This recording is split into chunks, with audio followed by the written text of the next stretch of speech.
এখনো পর্যন্ত দেখি অনেকে জালেমের সাফাই গায়। আপনি মানুষ? বাংলাদেশের 18 কোটি মানুষের যদি জালেমদের মাফ করে দেয়, ব্যারিস্টার আরমানের বউ জীবনও মাফ করবে না। আপনি বাস্তবতা বোঝেন কিছু? কত ঝড় গেছে এই মানুষগুলোর উপরে। আমার 10 দিনেই আমার জীবন শেষ, আর তারা আজ 10 বছর 8 বছর। আলেমদেরকে যত অপমান করেছিল, আল্লাহ ডবল অপমান এখন তাদেরকে করছে।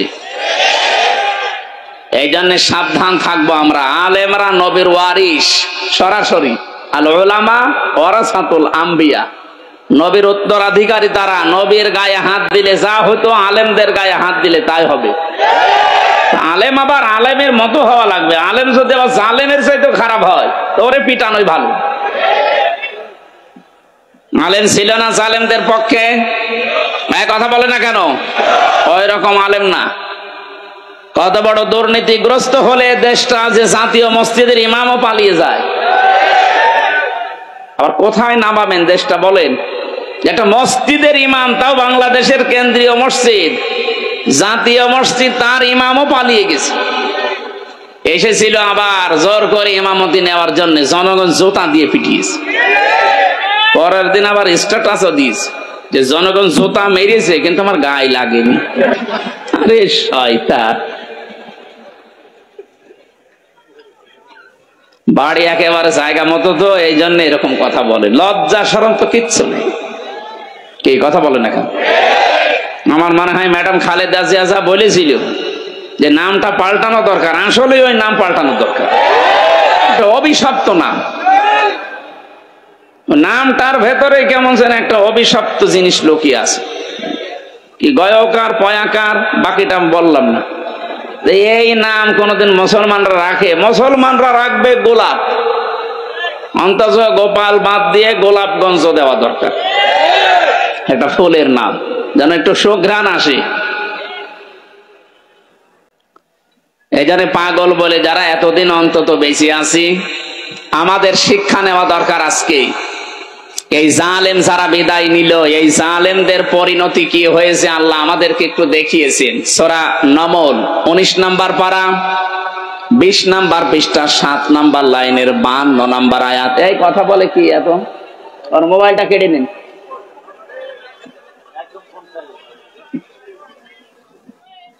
খুব জরুরি হলে পেছন থেকে কেটে পড়বেন, কথা বলা যাবে না ভাই। আমি বললাম না 2টা শর্ত মানা লাগবে, তারপরে এখানে রহমত নাজিল হবে। একটা শুনতে তো হবে, শুধু সামিয়া দিলেই তো শুনতে পারতাম।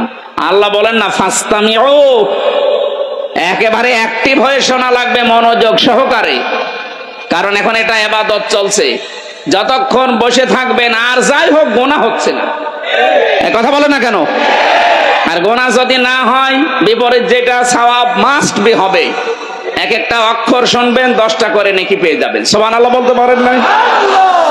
আল্লাহ রাব্বুল আলামিন বলেন ফাতিলকা বুয়ুতুহুম খাবিয়াতাম বিমা যালামু। এখানে যারা আলেম বসে আছেন, আল্লাহ হযরত লূত আলাইহিস সালামের কাহিনীটা নবীকে জানিয়েছেন, আমাদেরকে শোনাচ্ছেন কেন? আল্লাহ যেন তার আঙ্গুল দিয়ে ভাবে দেখাচ্ছেন।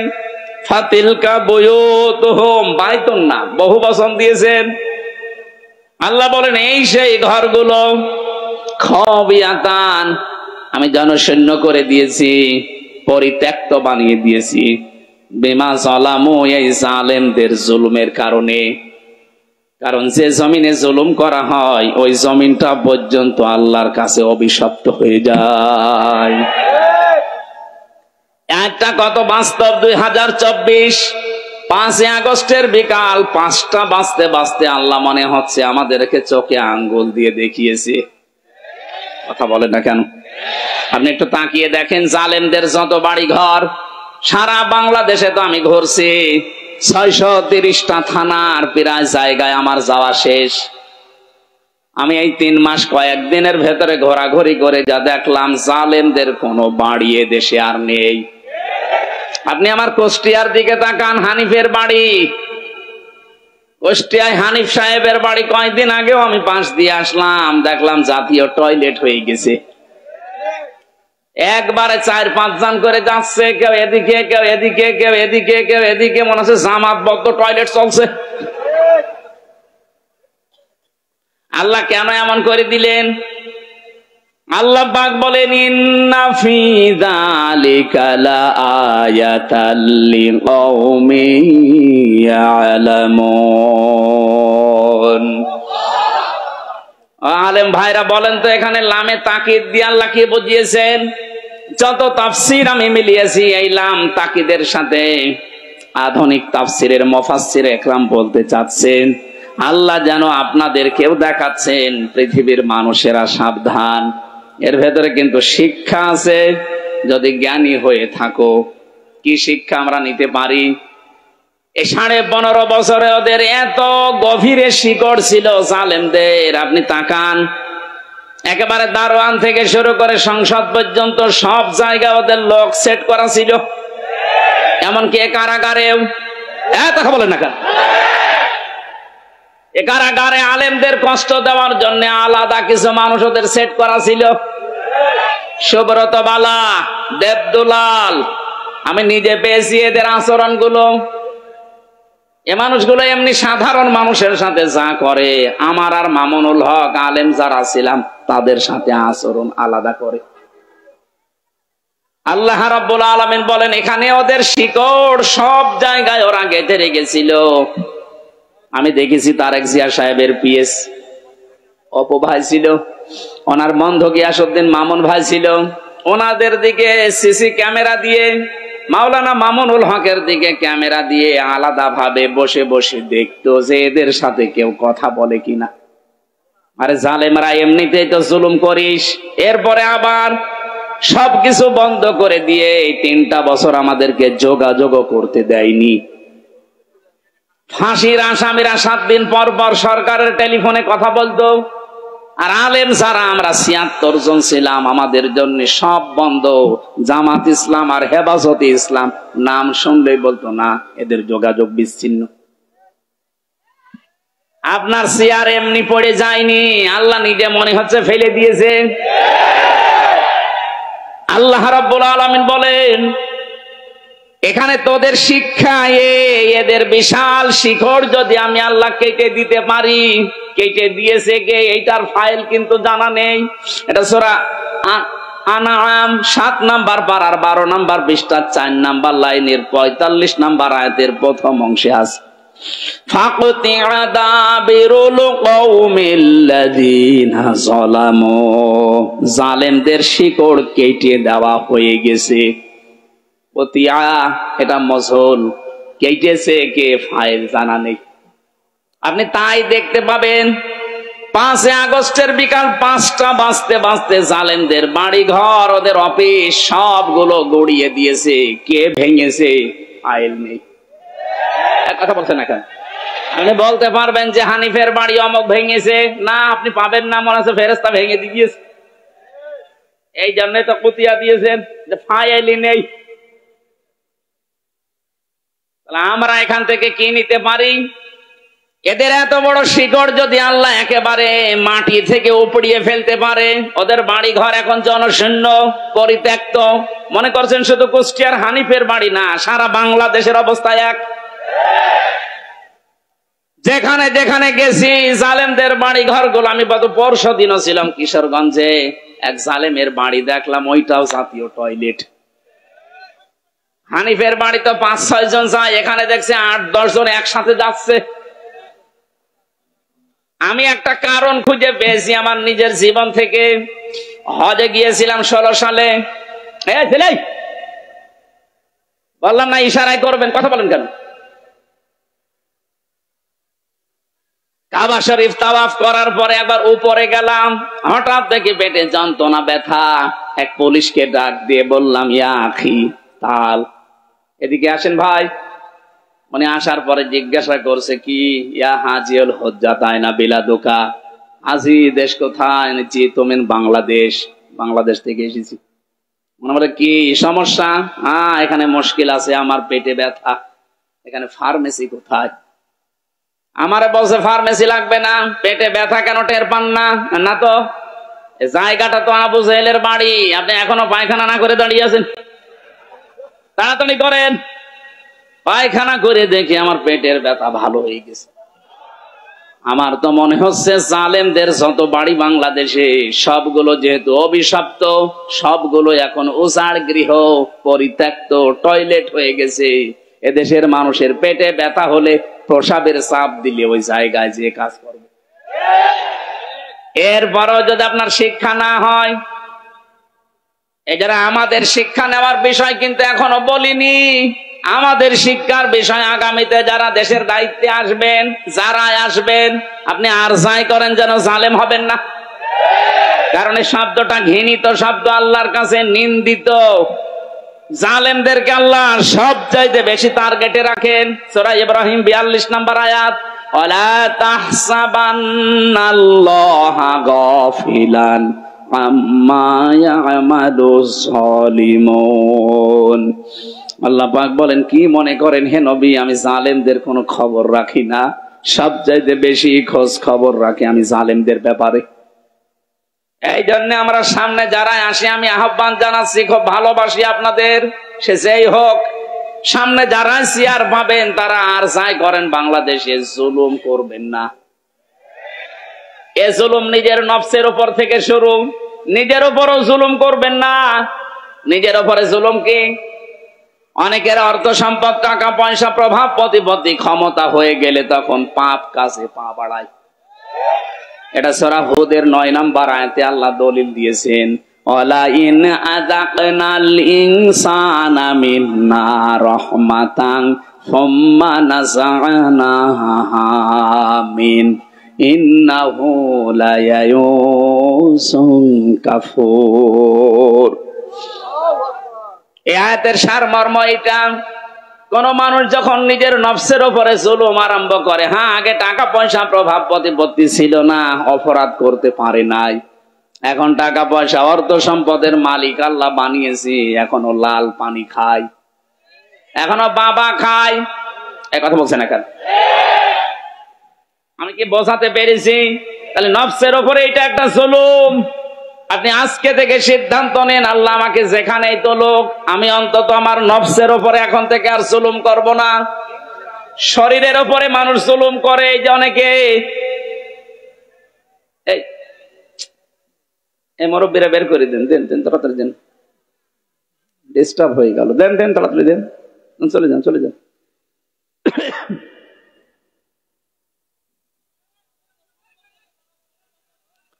নিজের শরীরের সাথে যারা জুলুম করি আমরা, ভারতের এই পিনাপ করা পত্রিকাগুলো যখন আসতো, আকাশ সংস্কৃতির নামে ওলট পালট সিনেমা, থিয়েটার, নভেল, নাটক, এগুলো দেখে নিজেকে কন্ট্রোল করতে না পেরে অনেকে হস্ত মৈথুন করে নিজের যৌবন নষ্ট করে ফেলে।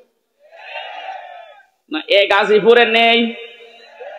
আছে মানে এই যে হারবালের পোস্টার, তার প্রমাণ। ইন্ডিয়া হারবাল, কলকাতা হারবাল, ও ছাতা দিয়ে কি হবে? আপনি তো আগেই ম্যাশিং শেষ করে ফেলেছেন। ও বলছে ঠিক, তার মানে ও মনে হয় শেষ না। এটা আপনি শরীরটা শেষ করলে, আপনি কি জানেন ৭০ ফোঁটা রক্ত দিয়ে 1 ফোঁটা বীর্য তৈরি হয়? আপনি কোন কারণে এগুলো দেখবেন আর করবেন? আজকে থেকে তাওবা করে ফিরে আসা লাগবে। এই মোবাইলে এমন দৃশ্য রাখা যাবে না যেটা নিজে দেখলে আনন্দ পান, অন্য দেখলে লজ্জা পান। এরকম দৃশ্য নেই। যাদের মোবাইলে আছে এই মুহূর্তে ডিলিট করা লাগবে। করেন, তাড়াতাড়ি করেন। এখন যদি আপনি মোবাইল বন্ধ হয়ে যায়, ডিলিট করতে পারছেন না, বাড়িতে যেটা নিজে দেখলে আনন্দ পান, অন্য কেউ দেখলেই লজ্জা পান, এমন দৃশ্য থাকলেই ডিলিট করবেন। কারা কারা হাত তোলেন? ওরে আল্লাহ রে, হাত মান। মুরব্বী মানুষ 2 হাত তুলিস। কি আছে আপনার মোবাইলে? নাউজুবিল্লাহ মিন যালিক। যুবক মানুষ হাত তুলে তো মানা যায়। আপনি আমার দাদার বয়সী, আর আপনি 1 হাত না তুলে 2 হাত তুলেছে, মনে হচ্ছে ওর মোবাইলে সব মমতাজ ভরা। না, এসব রাখা যাবে না ভাই।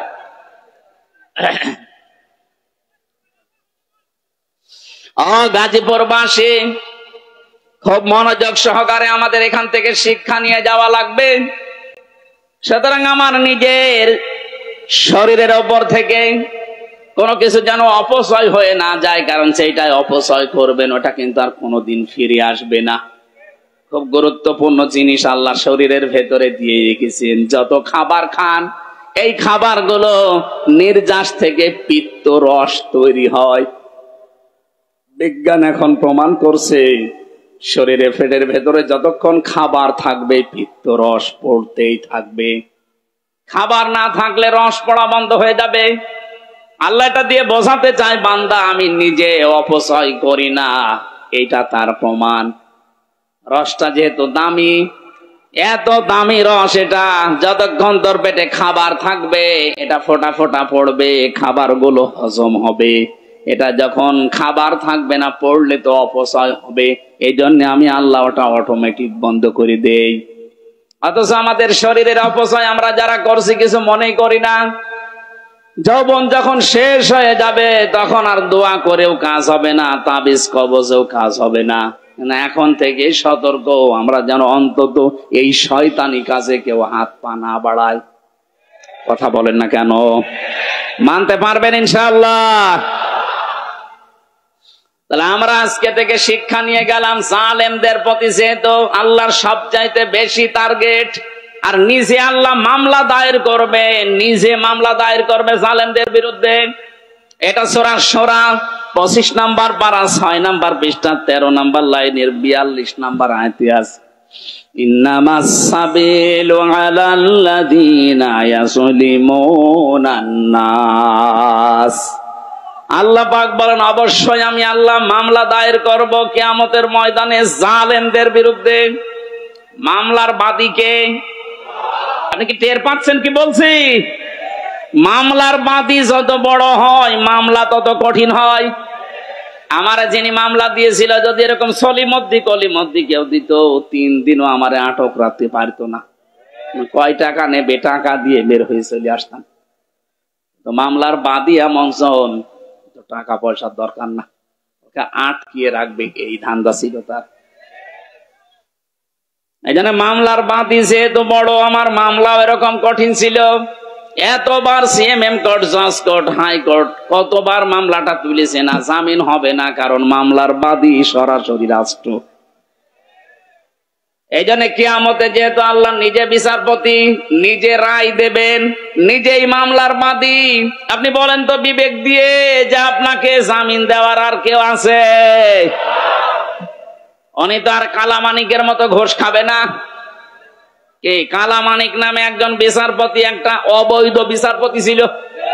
ওরে বিচারপতি বললো অন্য বিচারপতির সম্মান হানি হয়, ও চেয়ারটাই পুরা নষ্ট করে ফেলেছে।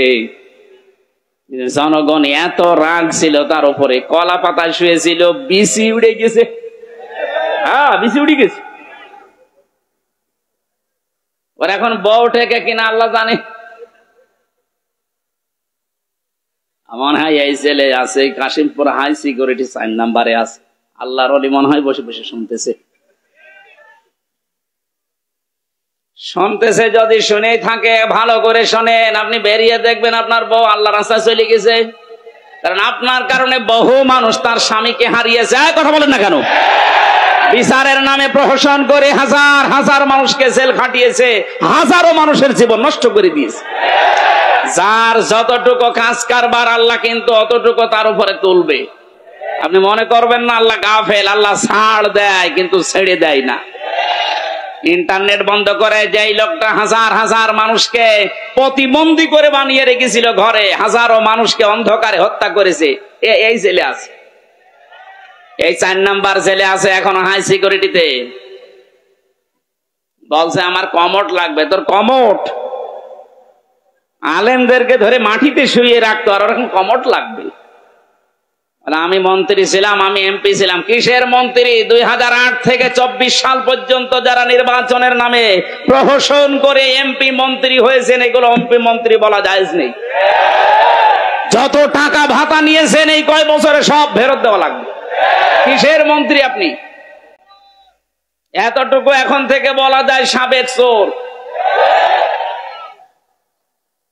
হ্যাঁ, সাবেক চোর সাবেক ডাকাত এটা বলবেন, অসুবিধা নেই, কারণ এরা ভোট ডাকাত, এরা ভোট চোর। এই কথা বলেন না কেন? আর যেন কোনদিন এই ডাকাত এই চোর গুলো ঘুরে দাঁড়াতে না পারে, দরকার হয় সারা বাংলাদেশের সব জায়গায় ছবি মেরে দেবেন, এগুলো ভোট চোর, এগুলো ভোট ডাকাত।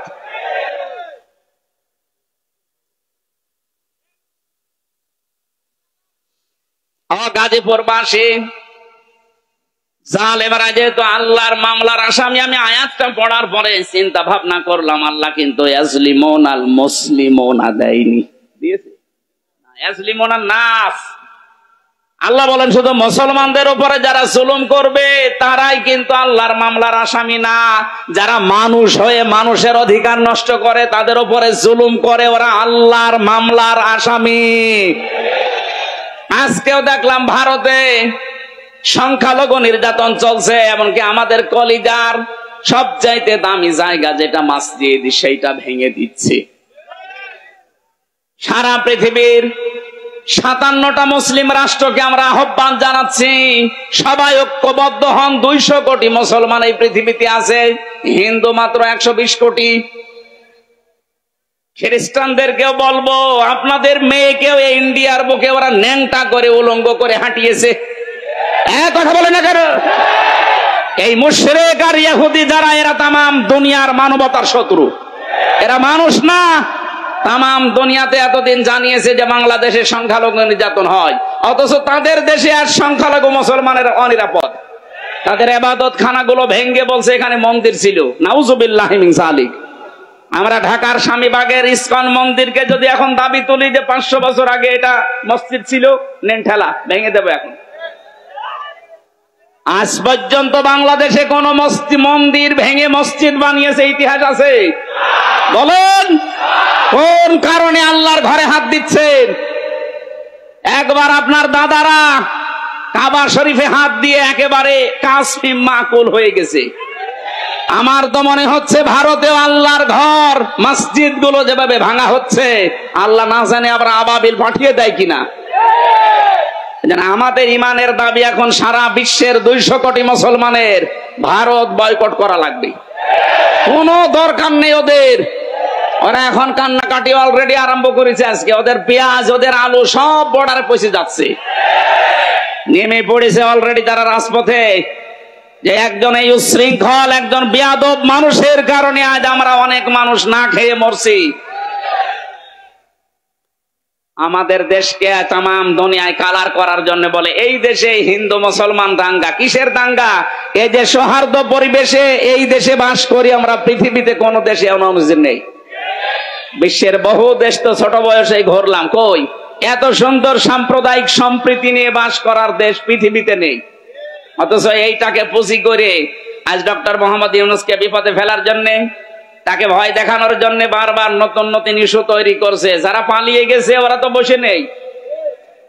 আমি এই দেশে যে দ্বিতীয়বার স্বাধীন হওয়ার পরে সিঙ্গাপুর, মালয়েশিয়া, এই সমস্ত দেশগুলোতে মাহফিলে গিয়েছিলাম। যে হোটেলে উঠে হোটেল থেকে নামার পরে দেখি 2 জন শয়তান। কি গো, ও আগেই যে বসে আছো কেন? ও মনে হয় ভাব দেখেই পালিয়েছে। ওরা ঘরে বসে বসে গুঠি চালতেছে। আপনার এই ষড়যন্ত্রের ফাঁদে পা দেবেন না, তাহলে কিন্তু গোপালগঞ্জের মতো পেছনে বাঁদরের মতো লাল হয়ে যাবে।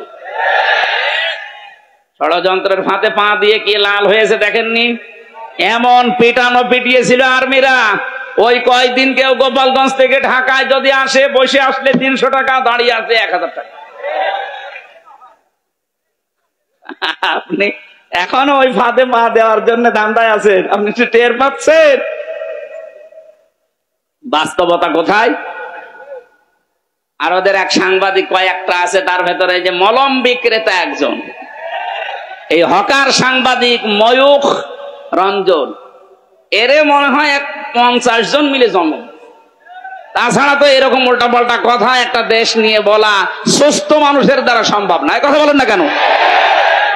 খালি আজে বাজে কথা ওর মুখ দিয়ে বের হয়। এখন শুনছে নাকি চট্টগ্রাম নিয়ে নেবে। আরে ভাই, চট্টগ্রাম নিয়ে নেবেন মানে আপনি কি যৌতুক চান? আর মেয়ে তো পালিয়ে গেছে, যৌতুক কিসের? পালানো মেয়ের আবার যৌতুক আছে? হ্যাঁ, পালানো মেয়ের যৌতুক কিসের? বিয়েই তো মানি না। কারণ যার সাথে গেছে ও তো ফুল হাতা, আর আমাদের হাফ হাতা। ফুল হাতার সাথে হাফ হাতা যায়? আমি এই শব্দটা শুনেছিলাম এই জেলে আসার পর। এখানে যে জেলার ছিল দেবদুলাল, ওটা হচ্ছে ফুল হাতা। ও যেই দিনই আসতো জনগণ বলতো ওই ফুল হাতা আসতেছে। ওই তখন বুঝলাম যে ও ফুল হাতা কি আর হাফ হাতা কি। এতদিন পর্যন্ত আপনি বলতেন যে আমাদের স্বামী স্ত্রীর সম্পর্ক। আরে ভাই, স্বামী স্ত্রীর সম্পর্ক হয় কি করে? ও দাদা তো ফুল হাতা, এত মুসলমানি দিয়ে তারপরে স্বামী স্ত্রী। তো এ যে বয়স দাদার, এখন মুসলমানের দিলে খুঁজে পাওয়া যাবে? গোড়া থেকে কেটে বাদ দিয়ে দেওয়া লাগবে। আমি আর নিচে নামলাম না। এদেশের চট্টগ্রাম না, 1 ইঞ্চি জায়গা যদি কেউ ঝামেলা করেন, 7 সিস্টার কিন্তু উল্টাপাল্টা হয়ে যাবে। বাংলাদেশের মুসলমানদের আর কিছু না থাক, এদের যা ইমান আছে যতটুকু নামাজ পড়তে না পারে, এদের যা ইমান আছে, এদেশের 18 কোটি মানুষ যদি বাংলার 1 ইঞ্চি মানুষের জন্য জীবন দিতে হয়, 36 কোটি নিয়ে মরবো আমরা। ওগো দেখেছে। ঠিক আছে ভাই।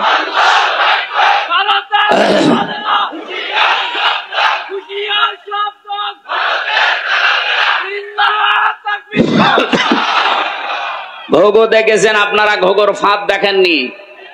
57টা মুসলিম রাষ্ট্র কিন্তু সব এখন এক হয়ে যাচ্ছে। আপনারা এই দুর্বিসন্ধির কারণে, ষড়যন্ত্রের কারণে শেষে বিপদে পড়বেন। আমরা আপনাদেরকেও ভালোবাসি। ভারত আমাদের শত্রু না, কারণ সেখানে আমাদের মুসলমান ভাইরা আছে। কিছু উগ্র আছে, এদের কারণে দেশটা ধ্বংস হয়ে যাচ্ছে। আপনারাও সোচ্চার হবেন, আগামীতে কোনো উগ্র যেন চেয়ারে বসতে না পারে। মানুষ হয়ে বসুক, অসুবিধা নেই। এই জন্য যারা মানুষের উপরে আজ তাদের অধিকার নষ্ট করে দিচ্ছেন, ধর্মীয় প্রতিষ্ঠানগুলো আপনি ভেঙে দিচ্ছেন, আপনি মানুষ। গোবিন্দ পরামানিক পর্যন্ত আজকে এই বিবৃতি দিয়েছে যে একই শুরু করেছে। বাংলাদেশে তো কোনো মুসলমান হিন্দুদের কোন মন্দির ভেঙ্গে মসজিদ বানিয়েছে আমরা তো দেখি না, প্রমাণও নেই। আপনারা কি শুরু করেছে? তামাম দুনিয়া থেকে আজ ঘৃণা জানাচ্ছে। লজ্জা নেই তো ঘৃণা করবে কি? লজ্জা তো থাকে ইমানদারের। আল হায়াউ শুবাতুম মিনাল ঈমান। লজ্জা নেই, ঈমান নেই। ওর তো ঈমানই নেই, তো লজ্জা থাকবে কি করে? আমার ভাইরা, আমি যেহেতু আয়াত পড়েছিলাম, জালেমরা আল্লাহর মামলার আসামি, সুতরাং 15.5 বছরে যারা জুলুম করেছেন, আপনি আর যাই মনে করেন, আপনি কিন্তু আল্লাহর মামলার আসামি। বলেন, 1628 জন মানুষ ছিল এই বাংলাদেশের দায়িত্বে। এই 1628 জন মানুষই আমি মিলিয়ে দেখেছি, এরা প্রত্যেকেই হয় জালেম না জালেমের দোসর। এই কথা বলেন না কেন? যারা জালেম, জালেমের দোসর, এরা সরাসরি মামলার আসামি। কার? আল্লাহ মামলা দেবে আপনার বিরুদ্ধে, আপনি টের পাচ্ছেন? রাষ্ট্রের প্রধান মামলা দিয়েছিল, এই জন্য আলেমরা এতদিন কষ্ট পেয়েছে। আর আপনি কিয়ামতে সরাসরি আল্লাহর কেসের আসামি হবেন। তার মানে আপনি জেনে নিতে পারেন আপনি চির জাহান্নামী। এক কথা বললেন না কেন? পৃথিবীতে যারা 3টা অপরাধ করবে, আল্লাহ নিজে হাতে তাদেরকে 2টা করে শাস্তি দেবে। আমি এটা বানালাম, এটা সূরা ফুরকানের ভেতরে আছে 68 নম্বর আয়াত। ও গাজীপুরবাসী, মনের খাতায় আজকে নোট করে নিয়ে যাবেন, যেহেতু এই আয়াতটা এখন খুব দরকার, এই জন্য বলছি। আবার বলছি, যারা দুনিয়ায় 3টা অপরাধ করবে তাদেরকে আল্লাহ নিজে ডবল শাস্তি দেবে। কয়টা? আরো জোরে। আয়াত নাম্বার সূরা ফুরকানের 68 নাম্বার আয়াত, 19 নাম্বার পারা, 4 নাম্বার পৃষ্ঠার 13 নাম্বার লাইনে আছে। এটা তাফসিরে ফি জিলালিল কোরআনে পাবেন। আল্লাহ রাব্বুল আলামিন বলেন, দেখেন তো গাজীপুরে আছে কিনা। ওয়াল্লাযীনা লা ইয়াদউনা মা'আল্লাহি ইলাহান আখার। আল্লাহ পাক বলেন, যারা আল্লাহকে ডাকে সাথে সাথে অন্য কাউকে ডাকে, তাদের শাস্তি হবে ডবল। এই যে আমার তাহেরি ভাই এখন নাই ধরা পড়েছে, কিন্তু এর আগে উনি যে জিকির করতো, আল্লাহর নামে জিকির করে, পাশাপাশি জিকির করতো কেল্লা বাবা, ফতে বাবা। এই কথা বলছেন, আপনি কোথায় কেল্লা কোথায় ফতে আল্লাহর সাথে মিলিয়ে দিলেন। যেখানে আল্লাহ বাদে অন্য কারো নামে জিকির করা জায়েজ নেই। এই ছেলে এই 4 নম্বরে আমার সাথে যে সোহেল চৌধুরী হত্যা মামলার আসামি মামুন ভাই ছিল, 25 বছর ছেলে। আমরা রাত 2:30টা 3টায় উঠতাম তাহাজ্জুদের জন্য। উনি আমার নিচতলায় থাকতো, দেখতাম উনিও উঠে জিকির করছে, ইয়া রাসূলুল্লাহ ইয়া রাসূলুল্লাহ। কি গো, একদিন মাওলানা মামুনুল হক আর আমি ভাইকে ডাকলাম যে ভাই আপনি কি করেন? আমরা নামাজে দাঁড়িয়ে 1.5 পারা 2 পারা পড়ি, আমাদের ডিস্টার্ব হয়। আপনি কিসের জিকির করেন? রাসূলের ইশকে। রাসূলের ইশকে আপনি তাই বলি ইয়া রাসূলুল্লাহ জিকির করবেন? ইয়া রাসূলুল্লাহ কোন জিকির নেই, জিকির হবে আল্লাহর নামে। আর রাসূলের নামে আপনি পড়তে পারেন দরুদ। এই কথা বলছেন না কেন? তাও তো ইয়া রাসূলুল্লাহ না সাল্লাল্লাহু আলাইহি ওয়াসাল্লাম আপনি এতটুকু পড়েন। আপনি কিসের জিকির বানিয়েছেন? হয়তো ওনাকে কেউ শিখিয়ে দিয়েছিল তাহিরের মতো, এই কারণে এরকম পড়ি। পরবর্তীতে এই যে কিছুদিন আগে বের হয়ে গেছে, এখন সংশোধন হয়ে গেছে। আমরা চাই আমার এটা যেহেতু রেকর্ড হচ্ছে তামাম বাংলাদেশে যাবে, আর এটা ব্রাহ্মণবাড়িয়া কুমিল্লা এই 2 জেলায় বেশি চলে। কারণ যত গরম সুন্নি, ঠান্ডা সুন্নি, মিঠা সুন্নি, শয়তান সুন্নি সব ওখানে। ওদেরকে সুন্নি নাম দিয়েছে কে? ওরা হচ্ছে আহলে বেদাত, আহলে সুন্নাত না। আহলে সুন্নাত ওরা হলে আমরা কি বলেন? ওরা যদি আহলে সুন্নাত হয় তে আমরা কি? ওরা ইসলামের ভেতরে যত নতুন নতুন জিনিস সব ঢুকিয়েছে, ওরা আহলে সুন্নাত না, ওরা আহলে বেদাত। আর বেদাত যারা করে তাদেরকে সালাম দেওয়া যায় না। নবীজি এত রাগ করবেন কিয়ামতে, ওদের সামনে আল্লাহর নবী পর্দা ফেলে দেবে ফেরেশতাদেরকে, বলবে এটাও তো আমার উম্মত। বলবে না, আপনি দুনিয়া থেকে আসার পরে ওরা কেল্লা বাবা ফতে বাবা জিকির বানিয়েছে।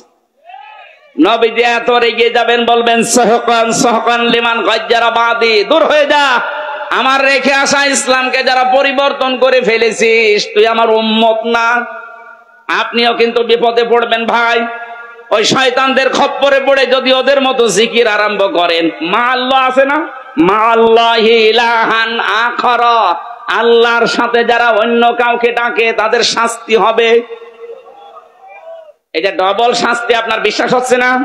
এর পরের আয়াতে আছে 69 নম্বর আয়াত, ইউদাফ লাহুল আযাবু ইয়াউমাল কিয়ামাহ। আল্লাহ পাক বলেন ওদের শাস্তি হবে ডবল কিয়ামতে। ওয়া ইয়াখলুদ ফীহি মুহানা, চিরস্থায়ী ভাবে অপমানজনক অবস্থায় জাহান্নামে প্রবেশ করবে। বলেন নাউজুবিল্লাহ। আমি বলেছিলাম 3টা পাপ, শাস্তি কয়টা? তার 1 নম্বরে আল্লাহর সাথে অন্য কাউকে ডাকা, আরো জোরে বলেন। 2 নম্বরটা এবার মিলবে, ওয়ালা ইয়াকতুলুনান নাফসাল্লাতী হারামাল্লাহু ইল্লা বিল হক। দুনিয়ায় যারা অন্যায় ভাবে মানুষ হত্যা করে, 2024 সালের 5 আগস্ট পর্যন্ত 2732 জন মানুষ আপনি মেরেছেন। হয় আপনি নির্দেশে মেরেছেন, না আপনার যে কোনো কায়দায় আপনি তাদেরকে বিদায় করেছেন। এই গণহত্যার সাথে আপনি অবশ্যই জড়িত। যারা ছিল এই মানুষগুলোর কিয়ামতে শাস্তি ডবল হবে। এরা যদি মাপ পেতে চায়, আবু সাইদ মুগ্ধ, রায়হান, ফয়সাল সহ, ইয়ামিন সহ, যে গাড়ি থেকে, পুলিশের গাড়ি থেকে যারা ফেলে দিচ্ছিল ওটার নাম ইয়ামিন, ওর বাবার সাথে আমার দেখা হয়েছিল। বলেন তো কিভাবে আপনি এখনো জিন্দা ছিল, ফেলে দেওয়ার পরে ওই সময় যদি হাসপাতালে বেঁচে যেত, মনে হচ্ছে কুকুরের বাচ্চা ফেলে দিচ্ছে। এই মানুষগুলোকে যারা হত্যা করলেন, ডাইরেক্ট ইনডাইরেক্ট, যার নির্দেশে করেছেন, যে হুকুমদাতা 2006 সালের 28 অক্টোবর যার নির্দেশে লগি বৈঠা নিয়ে জসিমকে মারার পরে লাশের ওপরে ড্যান্স দিয়েছিলেন।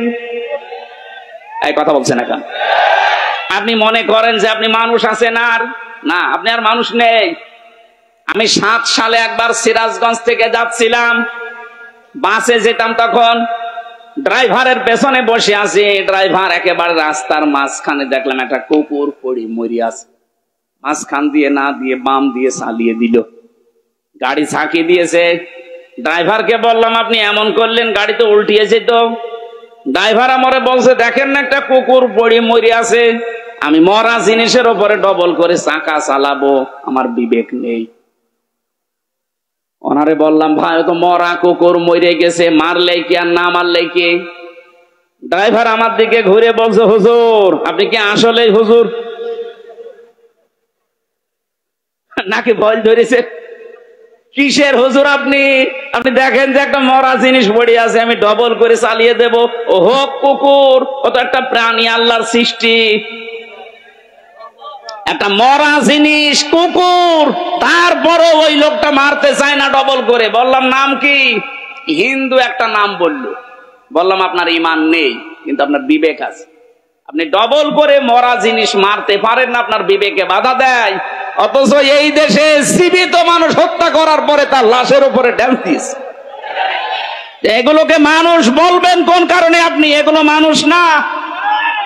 মানুষ হত্যার সাথে যারা জড়িত, এই রাজনীতি যারা আরম্ভ করেছেন, আপনার কিয়ামতের শাস্তি আল্লাহ নিজে ডবল করে দেবে।